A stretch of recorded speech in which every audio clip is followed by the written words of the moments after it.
Assalamualaikum warahmatullahi wabarakatuh. Waalaikumsalam. Alhamdulillah, kembali lagi bersama siaran keagamaan Islam kantor Kementerian Agama Kabupaten Sidoarjo. Dan alhamdulillah pagi hari ini kita kedatangan tamu yang terhormat dari MUI Majelis Ulama Indonesia Kabupaten Sidoarjo.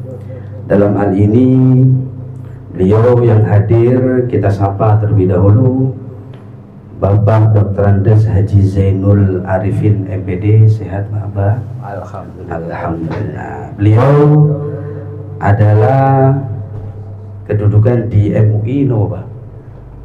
Sebagai sekretaris pengembangan ekonomi umat.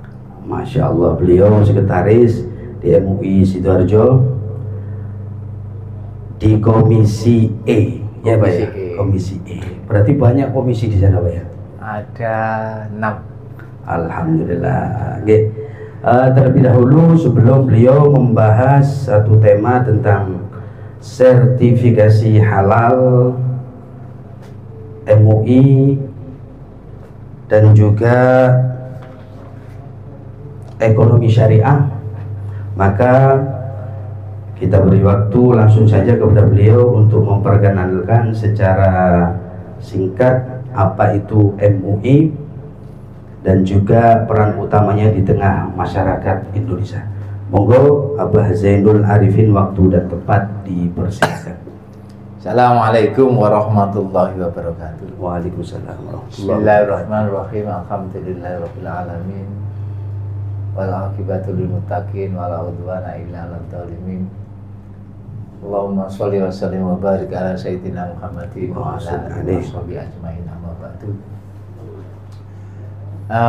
Alhamdulillahirabbil alamin. Pada pagi hari ini kita semua masih diberikan oleh Allah Subhanahu wa taala dua kenikmatan yang tidak bisa kita pisahkan, sehat dan waktu luang. Dalam hari ini kita sama-sama sehat, sama-sama ada waktu bisa bersilaturahim. Betul Pak. Semoga apa yang kita lakukan hari ini selalu mendapatkan tambahan hidayah. Amin amin amin. Pertolongan dari Allah, ta'awun dari Allah Subhanahu wa ta'ala. Amin. Perlu saya sampaikan bahwa Majelis Ulama Indonesia itu mulai dari pusat sampai ke daerah. Untuknya di Sidoarjo ini kebetulan saya ada di sekretaris Komisi E. Ketuanya baru saja meninggal dunia, Pak Nadim Amir. Oh, Pak Nadim Amir. Itu ketuanya.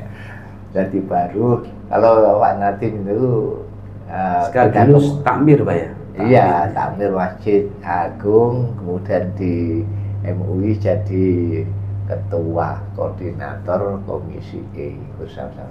Kita banyak komunikasi pada saat di rumah. Aku gak iso merono karena sikilku rada gak enak. Jawabannya gitu. Perlu saya sampaikan bahwa yang di Komisi di MUI Sidoarjo ini yang sebelumnya memang dibawa oleh Pak Kiai Haji Muhammad Salim Imron, beliaunya undur, kemudian diberikan SK yang baru yaitu Bapak Dr. Kiai Haji Ahmad Muhammad MAG ya. Itu di dalam bidangnya itu ada 6. Yang pertama adalah Komisi Pendidikan, Kaderisasi dan Pembinaan Seni Budaya. Seni budaya. Seni budaya. Itu yang pertama. Kemudian yang kedua Komisi Fatwa, Hukum dan Perundang-undangan. Mungkin bisa disebutkan sedikit tentang Komisi Seni Budaya tadi Pak. Oh, kayaknya agak aneh kalau di MUI. Seni budaya itu kan membiasakan umat Islam itu sesuai dengan syariat agama. Iya. Nah, contohnya saja kalau kita itu menggunakan haknya orang lain jangan sampai berlebihan. Haknya pribadi boleh, tapi jangan sampai mengganggu daripada haknya orang lain. Contohnya saja.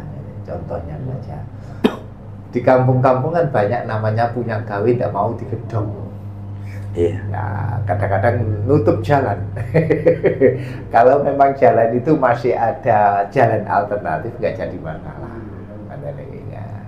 Kemudian banyak lagi yang kita harus sampaikan seperti menurut saya, kalau di masjid bolehlah kita menggunakan sandalnya orang lain, tapi sandal itu harus tahu miliknya siapa yang mau dipinjam. Nah, tentunya seperti itu kan bisa. Jangan semuanya milik hak saya, semuanya milik umum kan ini. Walhasil ulima ridho Pak. Iya. Jadi seni budaya itu kita biasakan, jangan sampai namanya umat Islam itu terlanjur biasa ya.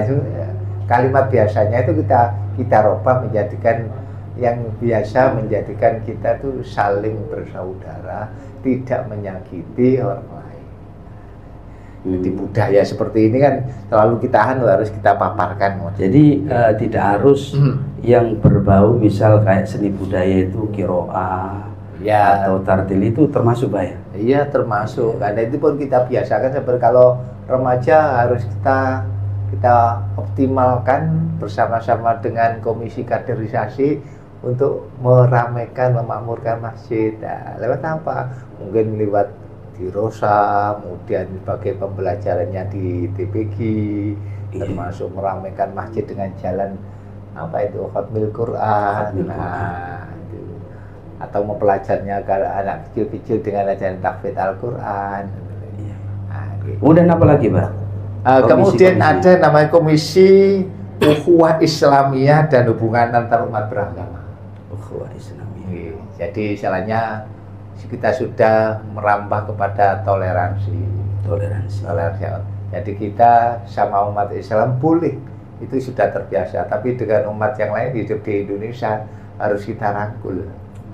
Nah, itu kan termasuk saudara, termasuk Al-Khaliq yang menjadikan seperti itu. Jadi Al-Khaliq, Allah Subhanahu wa Ta'ala menciptakan manusia berbagai macam keyakinan. Keyakinan ini umat Islam tidak boleh itu memusuhi. Jangan sampai itu ghairul Islam, jangan seperti itu. Harus kita cidrai, tidak seperti itu. Tapi umat Islam itu membawa ukhuwah Islamiyah. Ya, Islamiyahnya menunjukkan. Bahkan sekarang kan sudah banyak namanya di MUI itu sudah namanya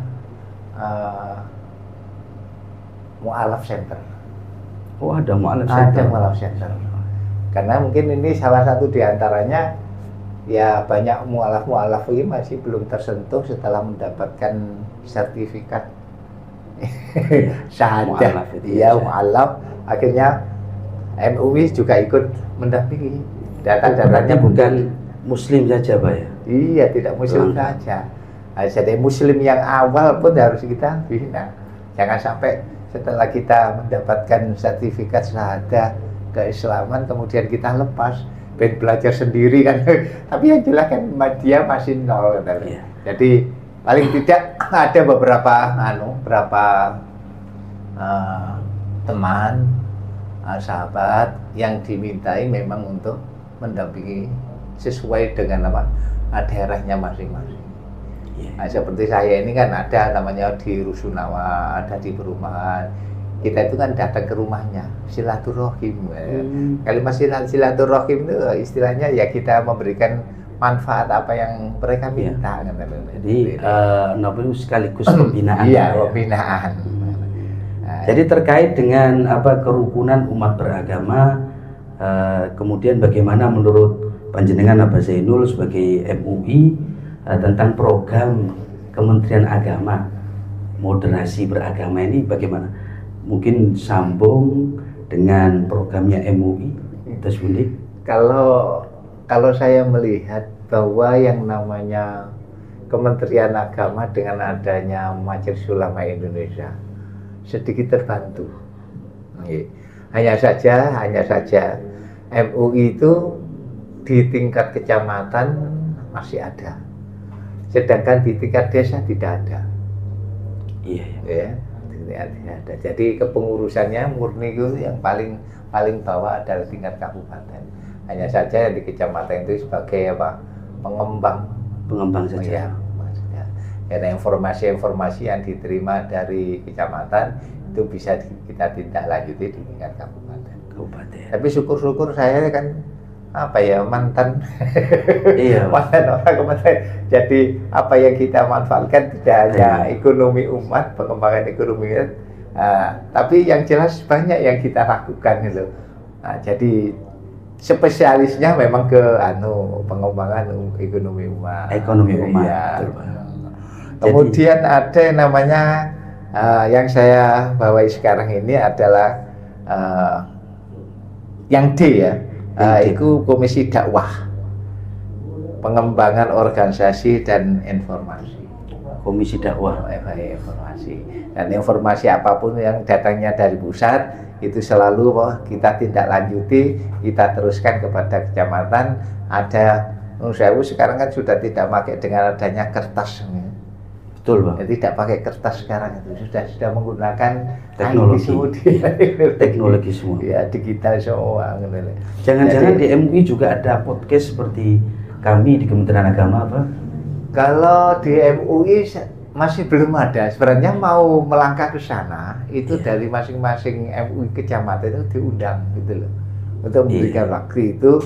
Tapi untuk sampai saat ini masih belum ada. Masih belum ada realisasi.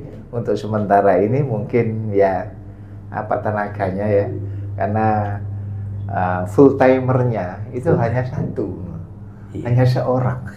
Seorang. Kalau memberi kata-kata administrasi, kemudian ada undangan, ada informasi tentang dengan adanya informasi dengan ketua bidang 1, bidang 2, bidang 2 yang ada hubungannya dengan komisi, itu semuanya dirangkap di kemudian nyun sewa, Pak, sebelum dilanjut tentang Komisi Dakwah ini, berarti setidaknya MUI Majelis Ulama Indonesia ini berperan menanggapi isu-isu yang terbaru saat ini.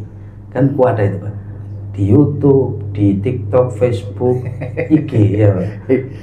Isu terbaru, contoh kemarin saya sedikit membaca tentang MUI mengeluarkan dakwanya, fatwanya di antara tentang Mama Gufron itu.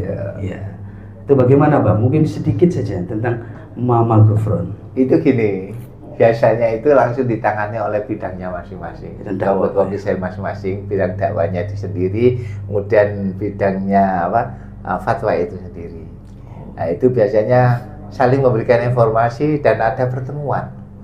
Pada saat hasilnya pertemuan itu akan disampaikan masing-masing kecamatan. Berarti kayak basu itu, Pak ya? Iya. Iya. Makanya saya ketemu panjenengan itu di mana-mana, Pak. Kemudian selanjutnya untuk Komisi E-nya adalah pemberdayaan ekonomi umat dan pengembangan ekonomi syariah yang saya bidangi saat ini. Iya. Kebetulan tema kita pada pagi hari ini, Pak. Kemudian yang terakhir Komisi Pemberdayaan Wanita, Remaja dan Keluarga. Ini yang biasanya kan kerjasamanya dengan itu KPAI gitu loh. KPAI. Nah, jadi itu biasanya kalau di daerah ini ada namanya PKP PMP ya, informasinya ke sana. Tadi ada hal yang sekiranya memberikan jalan keluar, memberikan masukan yang sekiranya ya tidak hanya di pengadilan agama saja, tapi yang jelas MUI juga memberikan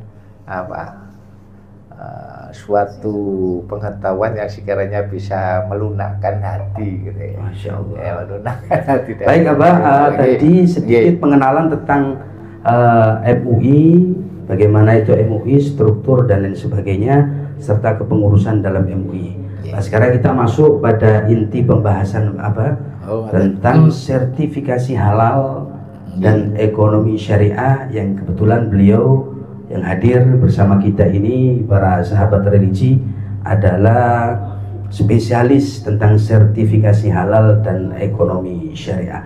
Mungkin bisa jelaskan, Pak, bagaimana proses sertifikasi halal dalam menerbitkannya, dan juga bagaimana peran MUI dalam mendukung perkembangan ekonomi syariah di Indonesia. Monggo, Pak.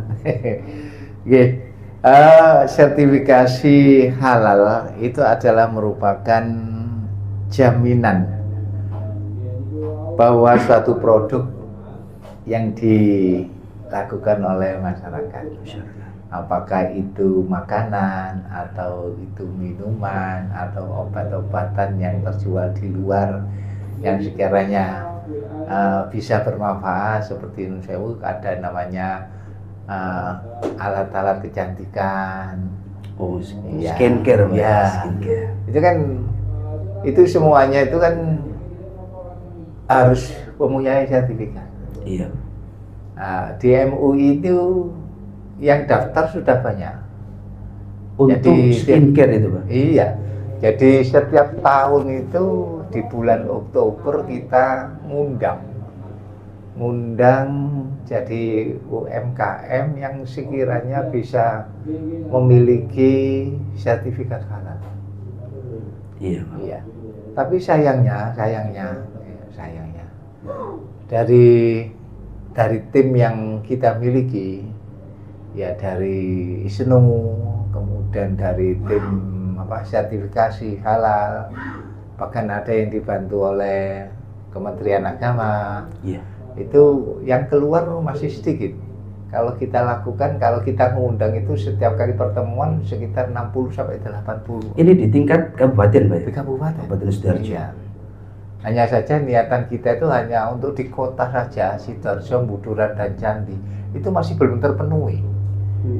Insyaallah. Masih belum merambah kepada wilayah Kecamatan Tanggulangin, Jabon, Porong, Kerembung, Tulangan, masih belum. Apalagi yang dibahas ini kan mengenai halal haramnya. Halalnya haramnya. Ya. Kemarin saya sempat membaca, Bang, mohon izin, tentang skincare itu, diantaranya ternyata banyak yang bahan bakunya itu dari plasenta. Ya, diantaranya plasenta bayi kecil itu, Pak, ya. Ari-ari kalau tidak salah. Iya. Dan itu memang yang sangat manjur kata ibu-ibu. Dan itu bagus itu, Pak. Tentunya harganya mahal. Lah itu kemudian bagaimana, Pak? Dalam fatwanya MUI tentang itu, yang skincare dibuat dari plasenta yang termahal dan terbagus jelasnya. Ya, kemarin kan masih banyak ke arah kepada kebutuhan makan dan minum aja. Sedangkan untuk kecantikan kita hanya bisa mendampingi mendampingi cara pengelolaan bahan-bahan yang dipergunakan untuk kecantikan. Nah, sedangkan untuk makanan ini yang paling potensial karena dikonsumsi oleh masyarakat umat luas. Jadi kalau hubungannya dengan hal-hal yang sudah terbaru itu, ya itu sempat viral itu, Pak. Iya, cepat viral. Tapi MUI sepakati hal seperti ini yang sekiranya tidak baik bagi manusia, memanfaatkan hal yang lain. Contohnya saja kalau di Sidoarjo kan kemarin kan juga dicurigai pembuatan tahu yang bahan bakunya dari plastik. Nah, ini kan sempat viral. Iya, di Sidoarjo. Apakah itu memang tahunya atau memang dibungkus gitu loh oleh plastik? Ternyata pengelolaan memang banyak dirahasiakan gitu loh. Tapi yang jelas kalau kita ketahui memang bentuk tahu yang dari tempe, dari kedelai, ya dengan bahan-bahan yang lain itu berbeda. Rasanya pun juga berbeda. Beda, Pak. Iya, kita bisa merasakan. Dan itu pun harus ada kajian-kajian tertentu, dan itu pun nanti akan dilakukan oleh Komisi Fatwa, nanti akan dilakukan oleh MUI, akan disampaikan ke masing-masing. Yang jelas kan dalam sertifikasi halal prosesnya itu tidak sulit, Pak, ya. Iya. Nah, kemarin itu sempat dari masyarakat itu juga banyak di berita-berita itu, kenapa kok yang berbau daging-daging itu sulit, Pak, dalam sertifikasi halal. Kalau UMKM kayak Jemblem, Jenang, itu mudah. Bahkan halal dan bahkan gratis. Bagaimana coba? Kalau bentuknya seperti daging-daging, masyarakat awam kan tidak bisa bedakan. Hanya saja kita kembalikan lagi kepada siapa, si penjual. Konsumen itu kan tinggal beli saja, gitu. Tapi kepercayaan diri ini adalah salah satu diantaranya apa yang dilakukan oleh MUI untuk menyadarkan. Karena sekarang itu kan ada kalimat ini masih muncul kalau kita ada di pasar. Cari yang haram aja sulit, apalagi yang halal. Kalau kita mendengar kalimat itu kan kalimat na'udzubika min dzalik yang harus kita keluarkan. Jadi pun harus kita lakukan secara jeli, termasuk diantaranya bentuk pemotongan, penyembelihan. Ini kan harus kita lakukan. Ini sebentar lagi mau banyak penyembelihan. Ini termasuk diantaranya kewaspadaan daripada kita semua. Dan ini pun di mana-mana selalu ada pelatihan, ada diklat, ada yang ya. Untuk MUI sendiri mengadakan apa tidak, Pak? Di dekat-dekat ini? Enggak. Oh tidak. Jadi kan sangi seringnya ya pokoknya MUI kalau ada kegiatan ya kita hadir. Kemudian nanti mana yang responnya bagus ya kita teruskan. Mana yang sekiranya tidak sesuai dengan narasumber harus kita luruskan gitu aja. Soalnya kan momennya Idul Adha. Iya. Biasanya mengadakan. Tidak hanya Idul Adha saja, tapi termasuk per hari juga, Pak. Jadi menurut saya kalau kita lihat di pasar gitu ya, kalau kita jalan-jalan di pasar beli ayam yang hidup, cara pemotongannya harus kita tunjukkan kan. Iya. Apa yang harus kita baca, apa yang harus kita lakukan, caranya gimana supaya kita tidak menyakiti daripada yang akan disembelih kan itu. Jadi secara halus paling tidak itu kan konsumsi mulai dari awal sudah bagus, nanti yang dimakan, yang dikonsumsi oleh umat juga bagus, hasilnya pun juga akan bagus. Agar nantinya generasi akan datang juga akan bagus. Pengaruh sekali makanan. Pengaruhnya betul, Pak. Makanya sampai dipesankan banget oleh baginda Rasul Muhammad SAW. Baik Pak, untuk prosesi penerbitan sertifikasi halal ini membutuhkan berapa hari kira-kira, Pak? Dari mulai pengurusan di awal sampai terbit. Ya, kalau kita dengan melaksanakan saja kita dengan melaksanakan, dan tim inilah yang harus kita informasikan. Kapan kita keluar, kapan kita sampaikan kepada UMKM, kapan sertifikat harus diterima oleh produser kan itu. Itu aja yang kita lakukan. Sedangkan yang paling banyak dilakukan oleh MUI itu selalu mengawasi, selalu mengawasi. Karena yang menerbitkan daripada sertifikat itu bukan lagi MUI tapi BPJHD ya. BPJHD. Iya, Badan Penyelenggara Jaminan Produk Halal. Ya, gitu kan begitu. Kemenag, Pak ya? Iya, Kemenag. Betul. Ya, tapi dalam hal ini MUI kan juga turut berperan andil, Pak ya? Iya, insya Allah kan gitu. Kalau dikatakan lewat Kementerian Agama kan waktunya kan hanya terbatas. Mulai dari jam 8 sampai jam 4 katakan sore. Sedangkan malamnya kan tidak ada kecuali loh ya. Kalau kecuali 24 jam, Pak. Jadi ada yang istilahnya malam kita keluyuran, malam kita nyampaikan kepada warung-warung gini. Kan paling banyak di Sidoarjo kan warungnya bukan siang. Kalau banyak UMKM-nya itu ada di malam hari. Karena mungkin melayani orang-orang yang suka ngopi gitu. Iya, penting itu. Cuman sekarang ini Masya Allah berakar itu, Pak, tentang warkop, di mana-mana ada itu, Pak. Nah kemarin adakah edukasi mungkin atau memberikan pengumuman dari MUI di bulan Ramadan kemarin untuk tidak buka di siang hari atau bagaimana, Pak? Itu kan pemahamannya hanya kepada yang bersangkutan. Jadi istilahnya produsennya yang jual. Kalau memang dia imbau sudah lewat daripada media, lewat daripada surat edaran, lewat dari pengajian, lewat daripada kumpul-kumpul bareng ya. Ini kan sudah disampaikan. Sedangkan Menurut saya ada yang kita melarang ya tidak boleh, karena apa, kita menghormati orang-orang yang tidak berpuasa juga.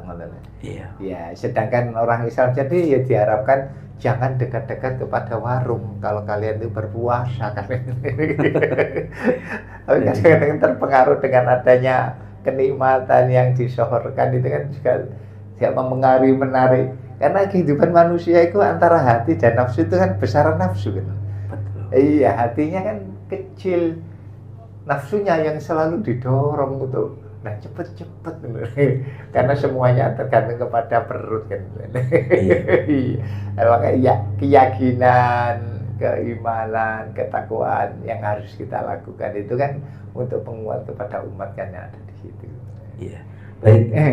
Untuk yang kedua, Pak, bagaimana peran MUI dalam mendukung daripada perkembangan ekonomi syariah tadi, Pak? Mungkin dari karena sekarang yang syariah itu kan banyak, Pak, terutama bank itu titik-titik embel-embel syariah, bahkan hotel syariah, Pak. Syariah. Iya. Gini, kita pada saat masih ada di MUI itu, ya di MUI waktu itu masih dipegang oleh Pak Abu Sufyan almarhum. Beliaunya getol dengan adanya mendirikan koperasi. Koperasi ini karena pada waktu berdirinya koperasi untuk pengembangan ekonomi umat setelah pandemi COVID kemarin itu kan banyak namanya UMKM, banyak gulung tikar,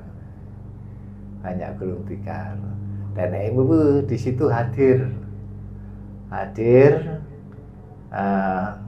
Ada yang memberikan spontanitas, istilahnya modal awal, ada yang 4 juta, ada yang 8 juta, ada yang 10 juta, ada yang 11 juta.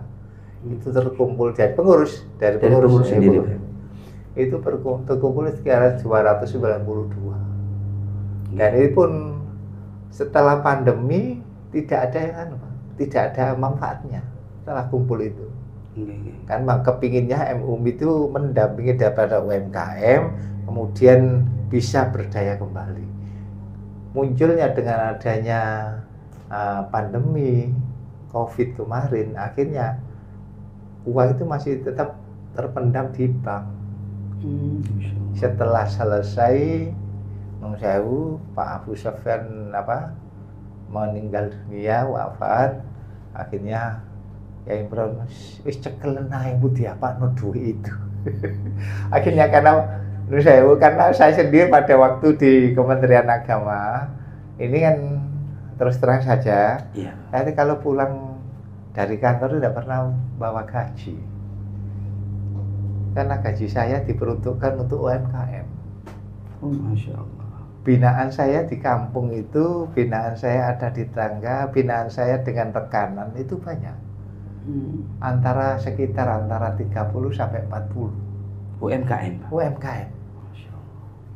Jadi setelah kita pensiun, kebetulan saya dimintai mengelola itu, akhirnya kita limpahkan. Jadi biar nanti biasanya ono wong nyicil saya ikan nyicil gitu. Iya. Yang di rumah itu kan gaji ini piro karsamin. Sudah saya tidak mikir gitu. Pokoknya ya.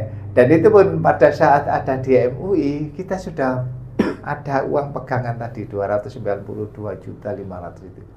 Kita manfaatkan. Menghidupkan kembali teman-teman yang posisinya UMKM itu masih belum bangun. Ada yang tunggal tambal ban, ada yang jual adegan, ada yang namanya salon kecantikan. Gitu itu mohon maaf, Pak, labanya nanti juga sebagian dikirim ke MUI, begitu? Itu gini, bagaimana? Biar uang itu selalu berputar. Ada namanya koperasi syariah. Koperasi di MUI itu koperasi mitra usaha syariah. Sampai sekarang ada, Pak? Sampai sekarang masih ada. Masya Allah. Jadi ketuanya saya sendiri. Karena mantan pengurus di Kemenak. Iya. Nah, itu kita hampir setiap hari ya, hampir setiap hari kalau kita pulang ke rumah itu ya setelah sholat asar, ya kita panas-panas ngomong-ngomong dengan binaan, kesulitannya apa, kemudian permodalan perlu pengembangan apa, kan itu ya. Jadi istilahnya yang baru-baru yang masih belum kita jamah ya, termasuk diantaranya nasi goreng, ya, kemudian orang jualan apa, gorengan. Iya, itu kan karena butuh ya. Kalau sampai namanya di bank, dia itu takut. Apa jaminannya? Nah, sedangkan saya jaminannya di MUI kan cukup itu. Panjenengan muni la ilaha illallah Muhammadur Rasulullah. Sudah sampean berani karo itu ya, enggak berani. Jadi kita sering-sering ke kantor komunikasi, Pak, saya punya seperti ini, Pak, nanti akan kita kembangkan sesuai dengan keinginan. Monggo. Nah, itu untuk ini, Pak, mohon izin, Pak, yang terakhir gitu. Kalau ada para pemirsa sekalian ini, dan ini lumayan, Pak, mudah-mudahan ini viral, Pak. Ya, viral, kita kedatangan tamu dari MUI. Lah mungkin dari para pemirsa ingin mencari informasi resmi terkait dengan fatwa dan program-program MUI itu, kita nyari di mana, Pak? Ya, dan saya juga penasaran, kantornya MUI itu di sebelah mana, Pak? Ya, kalau di Sidoarjo, Pak? Kantornya Majelis Ulama Indonesia Kabupaten Sidoarjo, setelah dulu pindah dari Taman Makam Pahlawan, sebelah timurnya kantor-kantor itu yang berjajar. Sekarang sudah ada kantor tersendiri di Jalan Dr. Wahidin 11. Sebelah timurnya Rumah Sakit Islam Siti Hajar. Atau sebelah timurnya sekolahan Wali Songo. Ya, Madrasah Sanawiyah Nahdlatul Ulama. Sebelah timurnya menghadap ke arah timur. Nah, kalau ada hubungannya dengan fatwa, yang jelas fatwa itu akan disampaikan kepada MUI ke kecamatan. Jadi MUI kecamatan nanti akan memberikan informasi kepada orang-orang yang ada hubungannya dengan itu. Itu yang pertama. Kemudian yang kedua, di website ada, Pak, ya? Apa? Di website gitu. Website masih belum berfungsi. Belum ya. Kalau memang membutuhkan sangat krusial, datang aja ke kantor MUI. Iya, nanti akan ketemu langsung pada bidang fatwanya, bidang dakwanya, yang itu. Oke, Pak, yang terakhir sebagai closing penutup, Pak, mungkin ada harapan ya MUI untuk 5-10 tahun ke depan, Pak. Gimana untuk masyarakat Indonesia ini ya, agar benar-benar yang Islam, yang beriman, yang saudara-saudara kita yang berlainan dengan agama, dengan kita ini saling rukun, Pak. Monggo, Pak. Harapan kita ya, MUI ini tidak memecah belah umat, tapi mempersatukan umat dengan harapan umat yang wasaton, yang selalu berangkulan bareng-bareng. Wasaton artinya apa, Pak? Wasaton itu kan penuh dengan adanya keakraban. Jadi urusan keyakinan beda, tidak ada masalah, tapi kedepannya namanya kepinginnya Indonesia itu menjadi baldatun thayyibatun warahmatun dengan berbagai macam agama, kita rangkul semua. Toleransi harus kita tanamkan, keyakinan harus kita kuatkan. Kan itu aja. Betul, Pak. Oke. Alhamdulillah para pemirsa, sahabat religi, siaran keagamaan Islam, Kementerian Agama Kabupaten Sidoarjo.